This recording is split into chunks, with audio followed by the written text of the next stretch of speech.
जलन। ममता बहुत ही सीधी और प्यारी लड़की थी।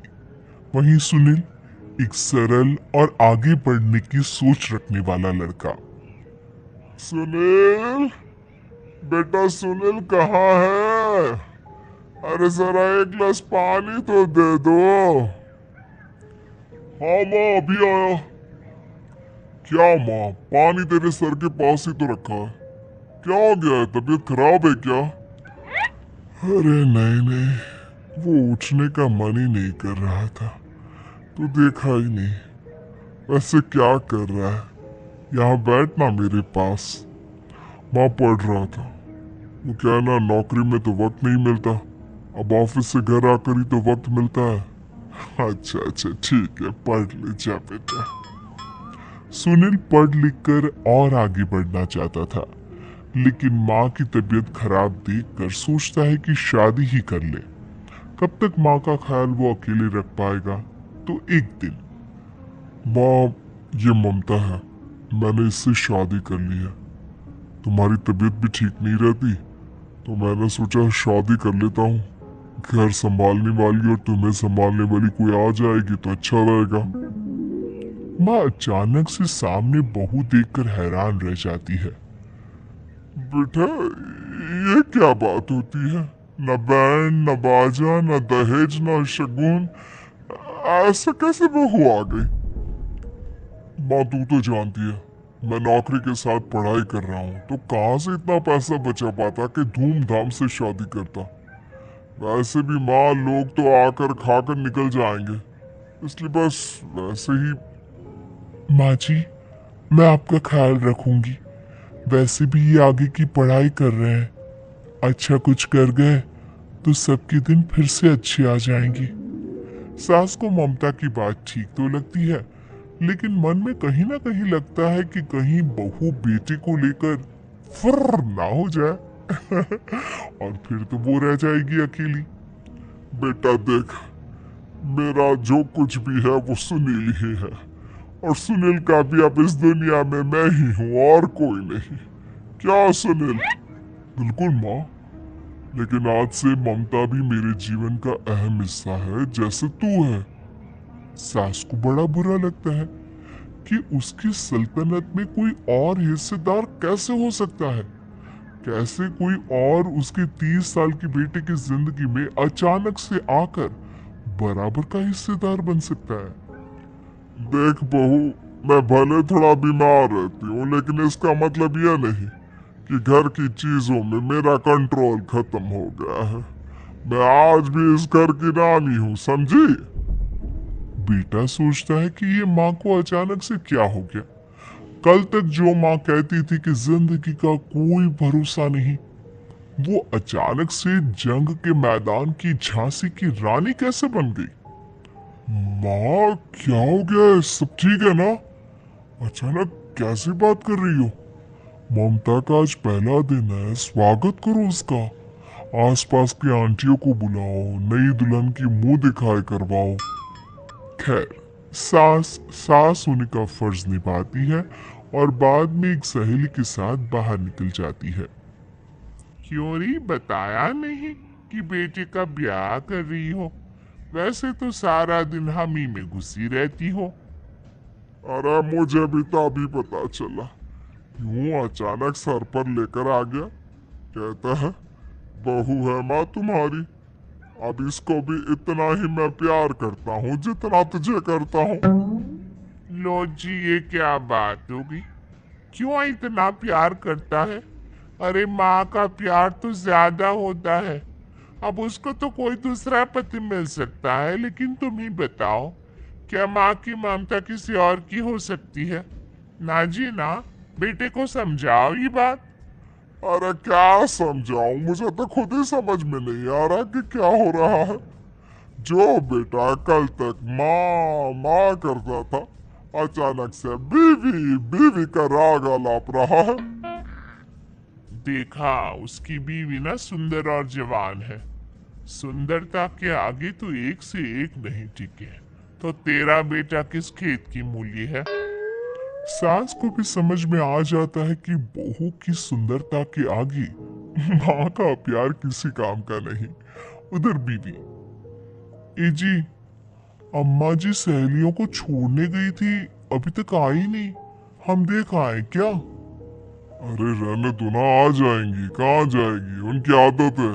एक बार जाती है तो पूरी पंचायत खत्म करके ही आती है। अच्छा ही है, खाना वाना खा कर गई होगी। छोड़ो ना, घूमेगी तो खाना पचेगा, नहीं तो ऐसे ही खाट पकड़ लेगी। बहू भी शांत हो जाती है।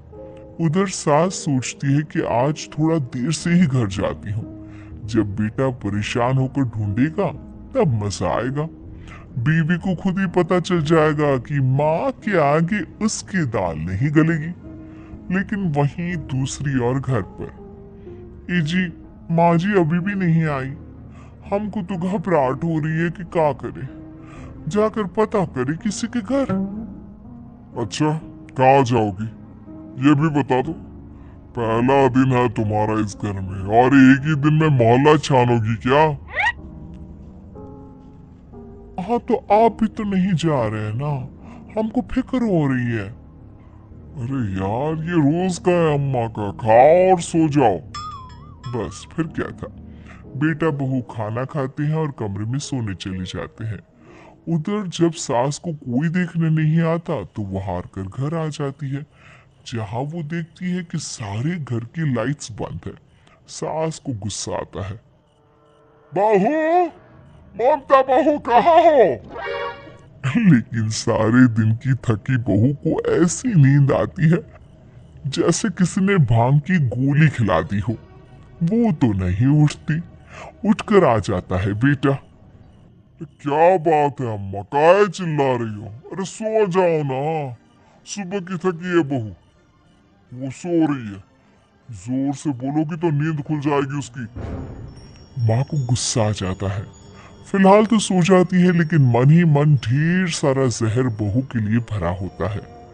सुबह बहू चाय बना रही होती है कि सास धीरे से गैस तेज कर देती है, जिससे चाय का बर्तन जल जाता है। और जैसे ही बहू चाय का बर्तन उठाती है उसका हाथ जल जाता है। मेरा हाथ जल गया। वो जोर जोर से चिल्लाकर इधर उधर भागती है कि सास थोड़ी देर में उसके हाथ में पानी डाल देती है।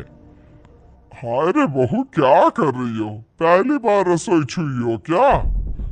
सासू माँ गलती से गैस तेज रह गई थी और बर्तन जल गया, जिससे मेरा हाथ जल गया। हाय रे, कितना गंदा दाग, छी छी छी छी, मुझे तो उल्टी आ रही है तेरा गला हुआ मांस देखकर। तू ना मुझे अभी साथ से खाना मत लगाना। बहू भी खुद का हाथ देखती है तो उसे भी रोना आ जाता है। कुछ दिनों के बाद सास की सहेली आती है, बहू चाय बनाकर लाती है। उसके जाने के बाद सहेली कहती है, बहू की सुंदरता ऐसी है कि कोई भी दीवाना हो जाए। वैसे तेरे बेटे का क्या हाल है? अरे वैसा ही है, बहू के पीछे लट्टू। क्या करूं, कुछ समझ में नहीं आ रहा।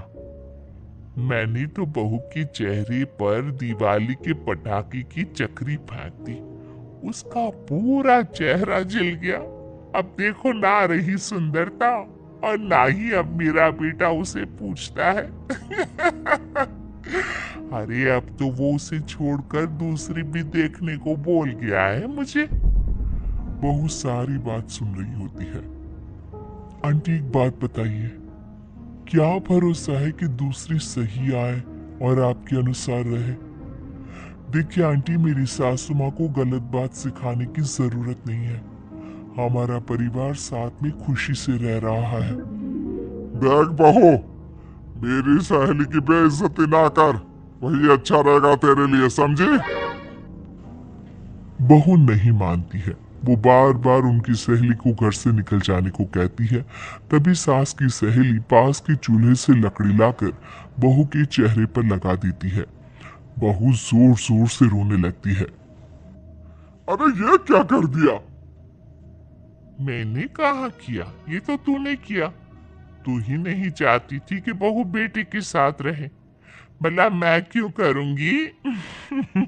मैं तो चली, निपटो आप। बहू रो रही होती है, दर्द से चिल्ला रही होती है, लेकिन सास उसे डॉक्टर के पास नहीं ले जाती।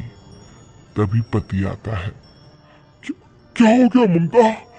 ये दाग कैसे लगा? तुम कैसे जली? ममता कुछ नहीं कहती, बस दर्द से करा रही होती है। पति माँ की तरफ देखता है। हो ना हो माँ, ये पक्का आपका काम है। आप ही ममता से जला करती थी ना।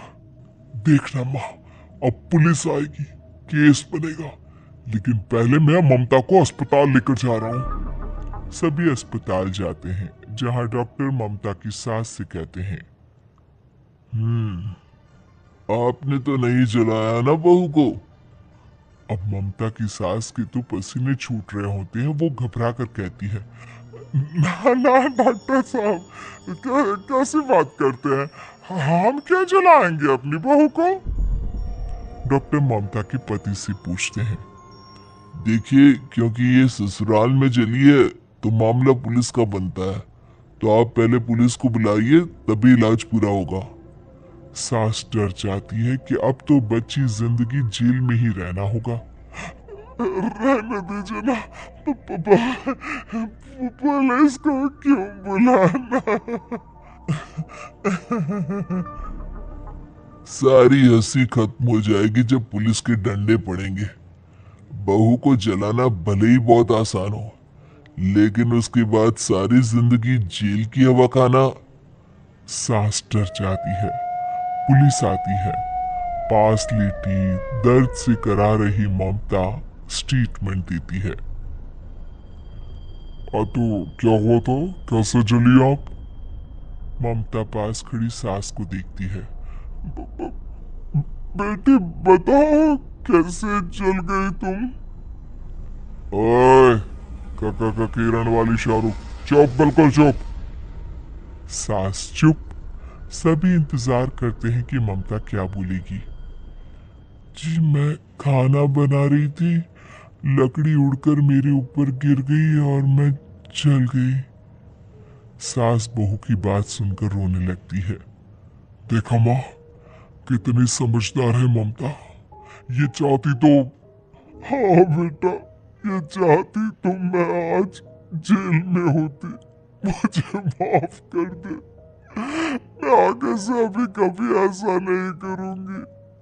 बहू के साथ मिलकर रहूंगी। मुझे माफ कर दे।